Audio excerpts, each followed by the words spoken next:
Lieutenant Governor Shri Manoj Sinha Sahab का Lieutenant Governor Shri Manoj Sinha Sahab।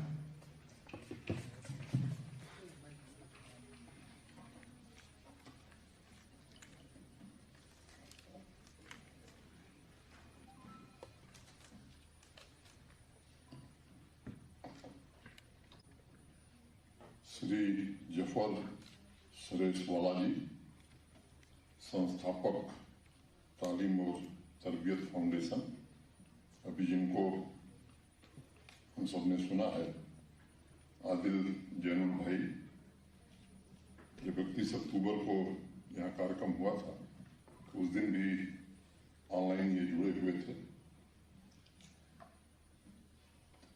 मंच पर विराजमान यहाँ के मेयर जुनैद मट्टू साहब,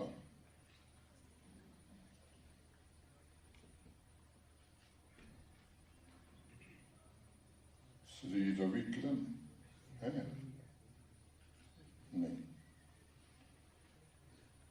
हमारे डिविजनल कमिश्नर पांडुरंग पोले जी, आईजीपी कश्मीर श्री विजय कुमार जी, और इस मिशन यूथ को आगे बढ़ाने का दायित्व जिनके कंधों पर है, सेक्रेटरी ट्राइबल अफेयर्स और CEO mission youth doctor Shahid Iqbal Chaudhary, additional DG ministry of tourism Parminder Brar ji, सभागार में उपस्थित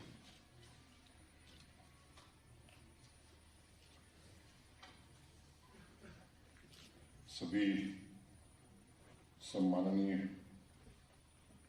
अतिथिगण, देवियों, सज्जनों तथा मित्रों,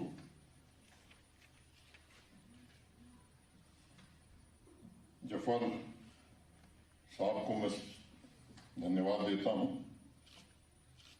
कि ये पहल उन्होंने यहाँ आरंभ की है। पीछे जब उनसे मुलाकात हुई थी तो बातचीत में उन्होंने फाइनेंशियल इंक्लूजन पर एक वर्कशॉप हो और फिर इस काम को कैसे आगे बढ़ाया जाए तो जम्मू कश्मीर के नौजवानों के लिए इस पर चर्चा की थी। इस यात्रा में नौजवानों को क्या सहूलियत दी जा सकती है, फाइनेंशियल लिटरेसी उसका कैसे माध्यम बन सकता है, एक लंबी बात उनसे हुई थी। मैं बात शुरू करूं उसके पहले मिशन यूथ की यहाँ चर्चा हुई है। मोटे तौर पर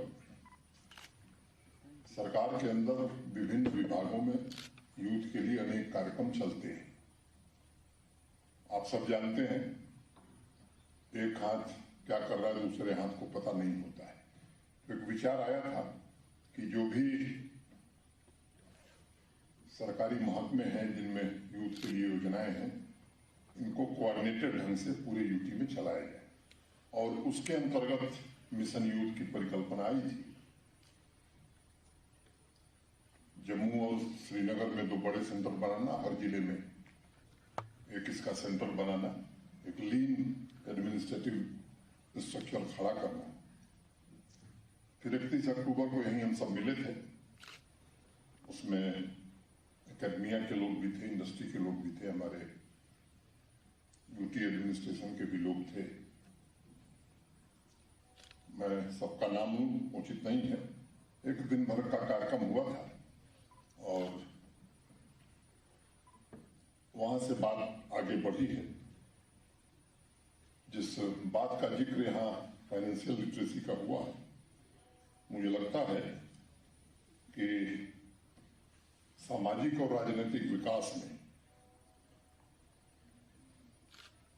इसका महत्व तो है ही, समाज के आर्थिक विकास में भी इसका खासा महत्व है। एक बहुत बड़ी आबादी है हमारे देश की जो सिस्टम में शामिल नहीं थी। अगर मैं फाइनेंशियल इंक्लूजन को इसका पहला स्तर मानूं तो मुझे लगता है कि इस ढंग से हम उसे सोच सकते हैं कि एसेस टू नॉर्मल बैंकिंग, और इस पर ही हम अटके हुए थे। और एक तारीख इस देश के इतिहास में बहुत महत्वपूर्ण है, 28 अगस्त 2014। आप में से कुछ लोगों को ध्यान होगा, जिस दिन देश के सम्माननीय प्रधानमंत्री आदरणीय नरेंद्र मोदी जी ने जनधन योजना का शुभारंभ किया था। 2014 के पहले कितने लोग बैंक खातों से जुड़े हुए थे मुझे बताने की आवश्यकता नहीं है, लेकिन आज 42 करोड़ से ज्यादा इस देश के नागरिक इस दायरे में आ चुके हैं। और उसमें जो सबसे महत्वपूर्ण आंकड़ा है कि 42 करोड़ से जो ज्यादा बैंक खाते खुले हैं, उसमें 23 करोड़ 30 लाख महिलाएं हैं। तो एक बड़ा परिवर्तन मैं कहूं इस दिशा में प्राथमिक चरण में हुआ है। जब वो अभियान शुरू हुआ था तो पहले स्तर पर बैंक खाते खोलना, दूसरे स्तर पर जो काम हुआ, मुझे लगता है कि सरकार की तरफ से अनेक क्रेडिट योजनाएं शुरू हुई। जो लोग बैंकिंग के दायरे में आए, ऐसे लोगों को फाइनेंशियल सर्विसेज तथा योजनाओं का उपयोग भी वो कर सके। और जो योजनाएं हैं, चाहे वो पेंशन हो, मातृवंदना योजना हो, प्रधानमंत्री मुद्रा योजना हो, प्रधानमंत्री सुरक्षा बीमा योजना हो, सुकन्या समृद्धि योजना हो, स्टैंड अप इंडिया हो, स्टार्टअप इंडिया हो, किसान सम्मान निधि हो, वेंचर कैपिटल फंड हो, या विद्यार्थियों को मिलने वाली स्कॉलरशिप हो, ऐसी तमाम योजनाओं से भी लोग जुड़े गए। अभी जफर शरीफ वाला साहब ने बताया कि 47 से ज्यादा शहरों में इस तरह के वर्कशॉप कर चुके हैं। संस्थागत क्रेडिट का लाभ देश में समाज में कमजोर वर्ग के लोगों को शायद नहीं मिल पाता था, और ये जो शुरुआत हुई 28 अगस्त 2014 को, मुझे लगता है कि उस दिशा में देश ने कदम बढ़ाया। और अगर कुछ आंकड़े मैं आपको बताऊं,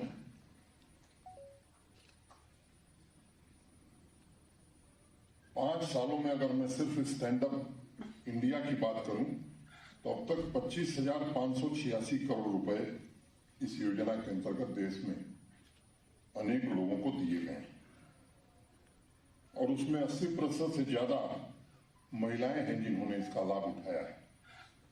और अब आज वो उद्यमी बन चुकी हैं।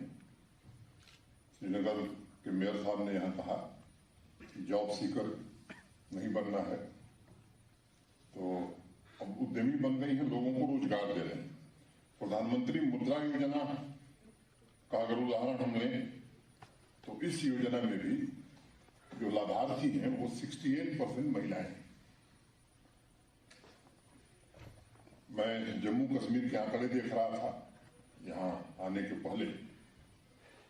31 मार्च 2021 तक सिर्फ पुलवामा और रियासी, ये 2 जिले हैं जहां 100% कवरेज नहीं है, और इन 2 जिलों में भी कवरेज 90% से ऊपर हो गया है। मैं उम्मीद करता हूं कि इन 2 जिलों में भी जल्दी से जल्दी 100% कवरेज हो जाएगा। और हमारी जो सोशल सिक्योरिटी की स्कीम्स हैं, उनके आंकड़े अगर मैं उसकी चर्चा करूं तो मोटे तौर पर 95, 96 माने 90% से अबव हर जनपद में ये योजनाएं लागू हो गई, और इसके कारण बड़ा बदलाव आया है।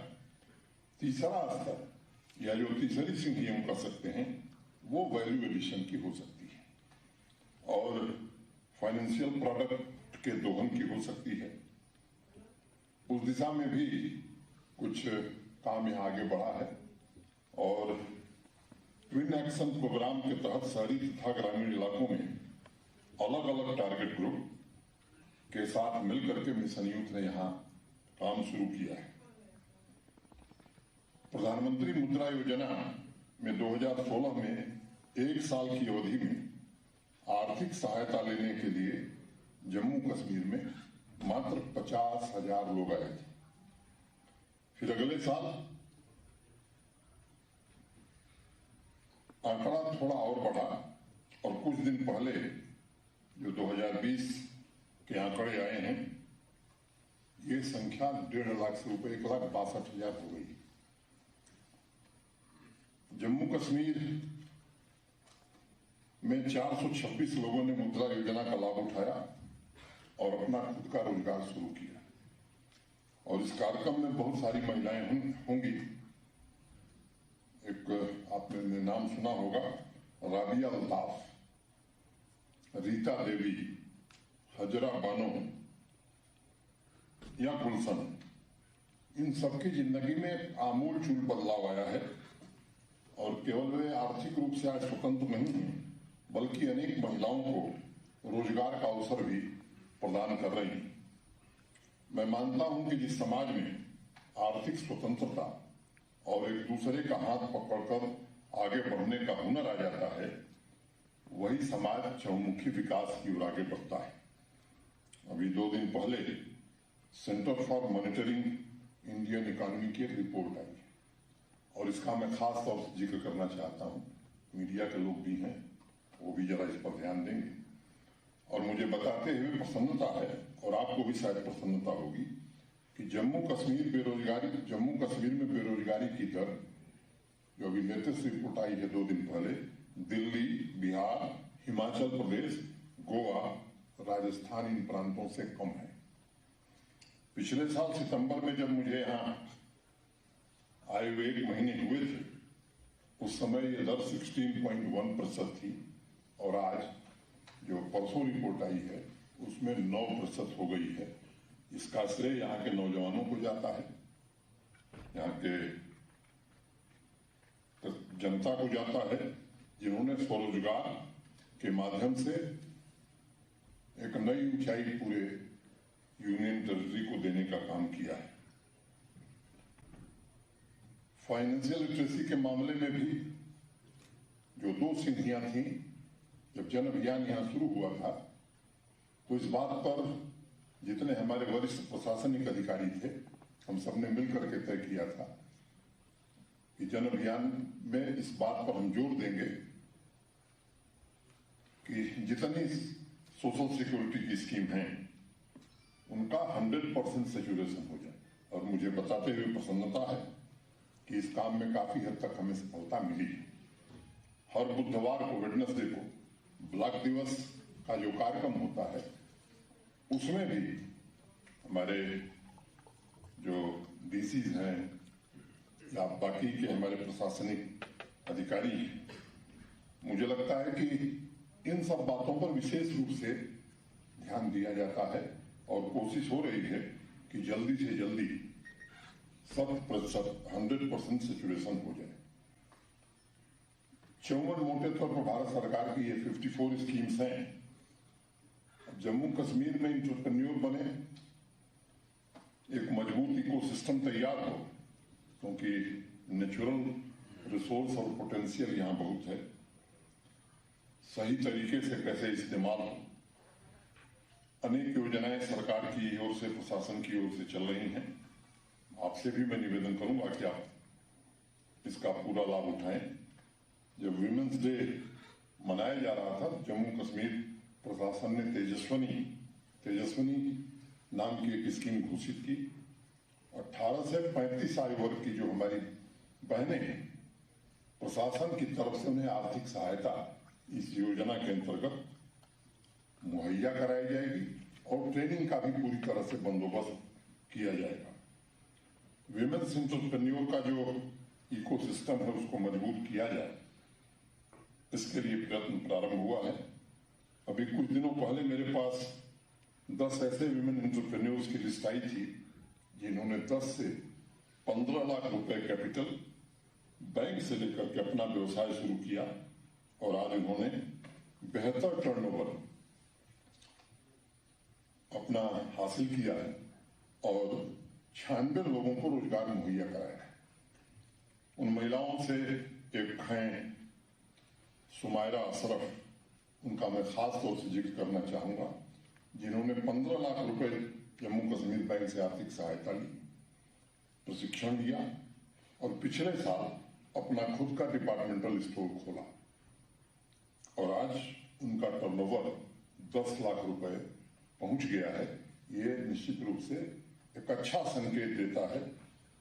अधिक से अधिक महिलाएं और युवा ऐसे कार्यक्रमों से जुड़े, ऐसे योजना से जुड़े। ये कोशिश मिशन यूथ आने वाले दिनों में तेज गति से करने वाला है। बैक टू विलेज का एक कार्यक्रम हम लोगों ने किया था पिछले साल, महात्मा गांधी जी की जन्म जयंती पर 2 अक्टूबर को शुरू किया था। 1 सप्ताह या 8 दिन का कार्यक्रम था। तो बाकी जो कार्यक्रम उसमें हो रहे थे वो हो रहे थे। एक कार्यक्रम उसमें और हम सबने चिन्हित किया था कि हर पंचायत जो भी हमारे विजिटिंग ऑफिसर्स जाएंगे वो न्यूनतम कम से कम 2 यूथ को आइडेंटिफाई करेंगे जो अपना कुछ करना चाहता है।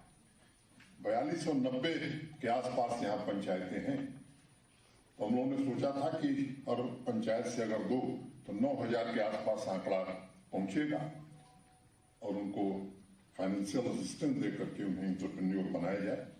मैं उधमपुर में गया था, एक नौजवान खुर्रम नाम का मुझे मिला था, अभी 3-4 दिन पहले मेरी मुलाकात हुई। तो उन्होंने कहा साहब मेरा व्यवसाय काफी अब अच्छा चल पड़ा है, एक दिन आइए जरा फिर से देखिए मैं कहाँ पहुंच गया।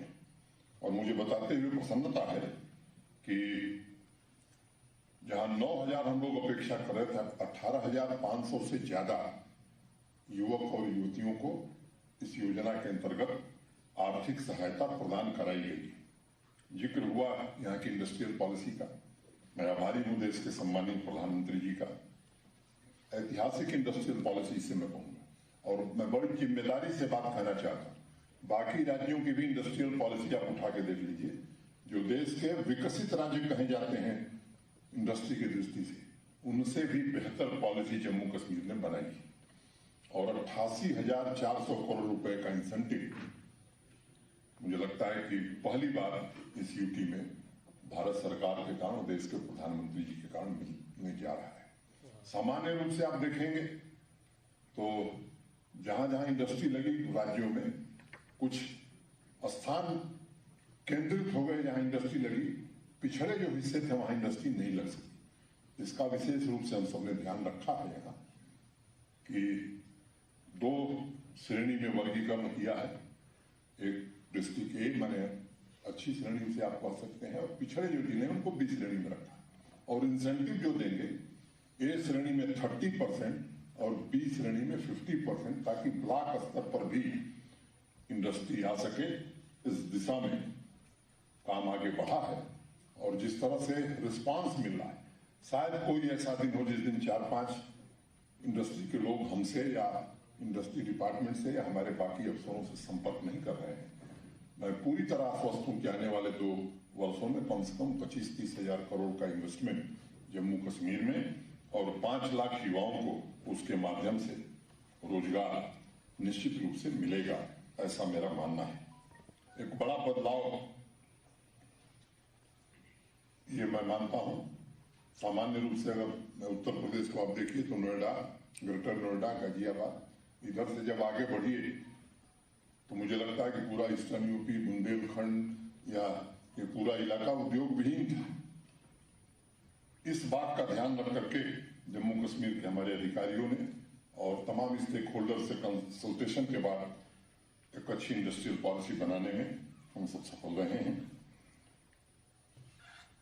शहरी क्षेत्रों के अलावा ग्रामीण क्षेत्रों में भी उद्योग लगे, ये हमारा फोकस है। And our aim is to bridge the gap between rural and urban pockets of Jammu and Kashmir and ensure easy access of credit to those interested in starting their own businesses. We are also working on a robust and efficient digital network infrastructure in the hinterland to provide transparent financial services to the people.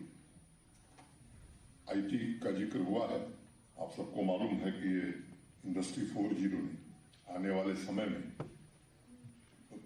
Machine मनुष्य को replace करने वाली है और इसलिए अभी से अगर हमने ध्यान नहीं दिया तो मुझे याद है जब कंप्यूटर पहली बार आया था, आप में से जो नौजवान है शायद उन्हें नहीं पता होगा, लेकिन बहुत लोग जानते हैं कि देश में भय का वातावरण बन गया था कि बैंकों में क्या होगा, नौकरियां चली जाएंगी। लेकिन मुझे लगता है कि नौकरी अब नए प्रकार की नौकरियों का जन्म होगा। उसके लिए जम्मू कश्मीर को तैयार रहने की जरूरत है। और मुझे बताते हुए प्रसन्नता है कि जो 2 IT टावर्स लंबे समय से हम सुन रहे थे, अब आज से 14 महीने में श्रीनगर और जम्मू दोनों बन करके तैयार हो जाएंगे। ये काम जम्मू कश्मीर प्रशासन ने आगे बढ़ाया है। फाइनेंशियल सेक्टर में रोजगार की बड़ी संभावनाएं हैं और एक हिसाब से आप देखें तो मोटे तौर पर यहाँ की जो आबादी है उसमें 69% के आसपास ऐसे लोग हैं जो 35 साल के नीचे के हैं।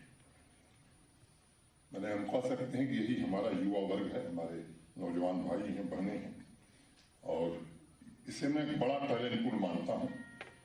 अलग अलग क्षेत्रों में रोजगार के अवसर इन्हें मिल सकते हैं। इसके लिए प्रयास मिशन यूथ कर रहा है। जैसा यहाँ से बताया गया कि आने वाले 2025 तक 80% युवाओं को रोजगार के अवसर मिले, उन्हें अपॉर्चुनिटी मिले, इसका प्रयत्न मिशन यूथ करेगा। एक पुरानी कहावत है, महाजनों ये गतः सपंथा, यानी जिस रास्ते पर गुणी तथा ज्ञानी लोग चलते हैं उस पर चलना समाज के लिए अच्छा होता है। और इनका एक वीडियो मैंने देखा जफर भाई का, पिछले साल सितंबर में अयोध्या में शायद वो आपके कार्यक्रम का वीडियो था, जिसमें उन्होंने कहा कि 130 करोड़ के मुल्क में कैपिटल मार्केट तथा स्टॉक मार्केट में 1% से ज्यादा लोग नहीं जुड़े। पिछले साल अक्टूबर में जब मिशन यूथ का पहला कार्यक्रम हम सबने बनाया था, आयोजन किया था, उस समय आशीष चौहान, हम लोगों के मित्र भी हैं, बॉम्बे स्टॉक एक्सचेंज के CEO, वो यहाँ आए थे और उनसे व्यापक चर्चा हुई थी और कैसे फाइनेंशियल इंक्लूजन और क्रेडिट लोगों तक पहुंचे, लघु तथा मध्यम उद्योगों की फंडिंग का माध्यम क्या हो सकता है, यूथ को बैंकिंग और फाइनेंशियल सर्विस सेक्टर में रोजगार के अवसर कैसे मिल सकते हैं और कैसे प्रशिक्षण दिया जा सकता है। चर्चा के बाद श्रीनगर और जम्मू 2 शहरों में वो कार्यक्रम प्रारंभ हुआ है और मुझे लगता है कि आने वाले समय में वो गति और आगे बढ़ने वाली है। उस दिन मैंने जो 80 बच्चे और बच्चियां जिनकी ट्रेनिंग प्रारंभ हुई थी, मैंने उनसे व्यक्तिगत रूप से बातचीत की थी और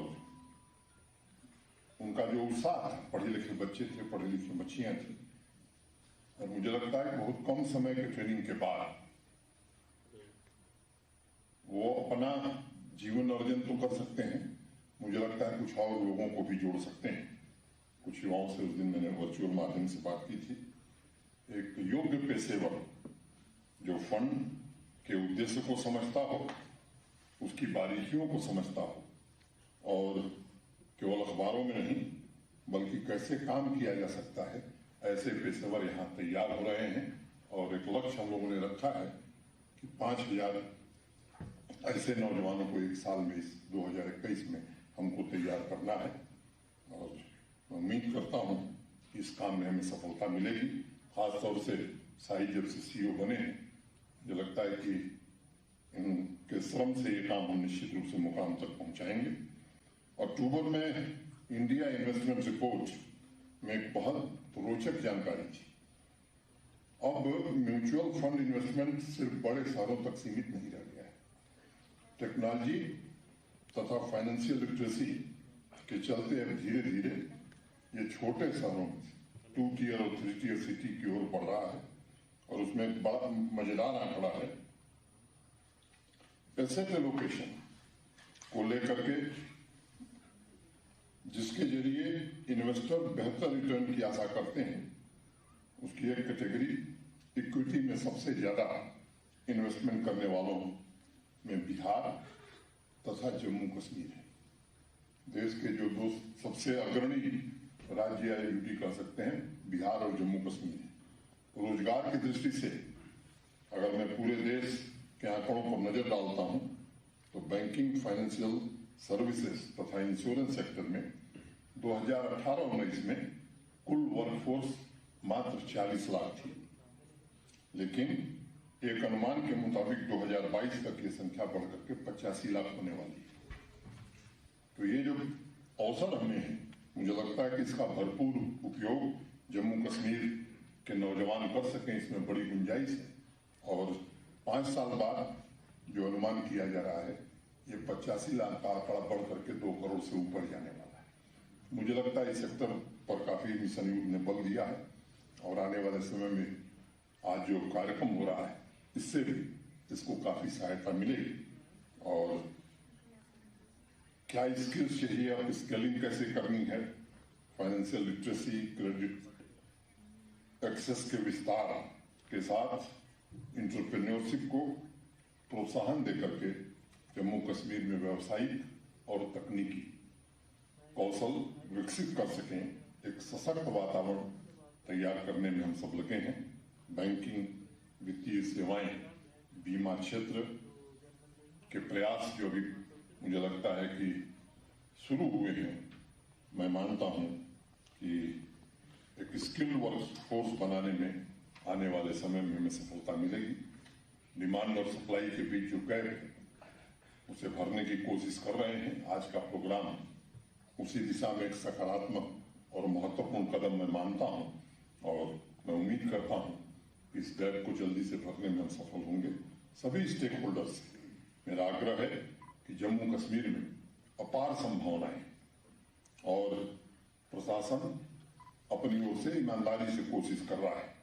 आइए, सभागार में उपस्थित सभी नौजवान बहनों भाइयों से मैं आग्रह करना चाहता हूं कि नए जम्मू कश्मीर की इस यात्रा में इन्वेस्टमेंट करके एक ठोस विकास का मॉडल हम तैयार करें। आप सब लोगों को मैं हृदय से शुभकामना देता हूं और आयोजकों को विशेष रूप से मैं साधुवाद देता हूं। अंत में 2 पंक्तियां कहते हुए मैं अपनी बात खत्म करूंगा। दौलते इश्क नहीं बांध के रखने के लिए, इस खजाने को जहां तक हो लुटाते रहिए। जिंदगी भी किसी महबूब से कुछ कम तो नहीं, प्यार है उससे तो फिर नाज उठाते रहिए, नाज उठाते रहिए। बहुत बहुत धन्यवाद। नमस्कार।